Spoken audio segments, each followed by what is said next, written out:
The brutal conflict in the Middle East needs to end, U.S. President Joe Biden said Monday, as Israel's operations in Gaza and Lebanon aimed at Iranian proxy groups followed its strike on military targets in Tehran over the weekend. Biden stopped to address the ongoing war as he cast his vote on Monday and threw his support behind a two-day ceasefire deal proposed by Egypt's leader.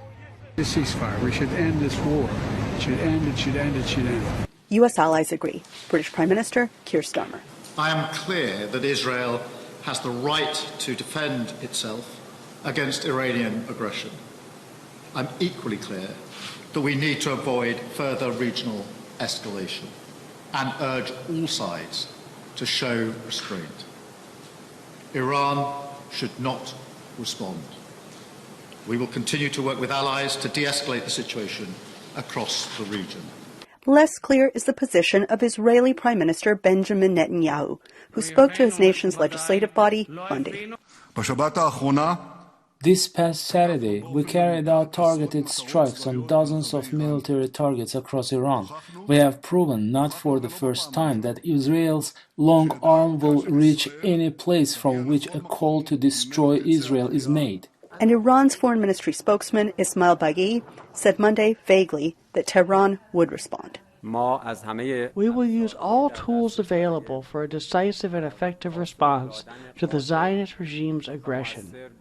The type of our answer will be based off the type of the attack. The U.S. State Department on Monday warned Iran not to respond to Israel's October 26th response to Iran's October 1st missile attack on Israel. Spokesman Matthew Miller warned that if Iran did respond, the U.S. would continue to defend Israel. And responding to concerns about the dire humanitarian situation, Miller spoke against an Israeli law that seeks to ban the United Nations Palestinian Refugee Agency. They really play an irreplaceable role right now in Gaza, where they are on the front lines getting humanitarian assistance to the people they need it. There's nobody that can replace them right now in the middle of the crisis. So we continue to urge the government of Israel to pause the implementation of this legislation.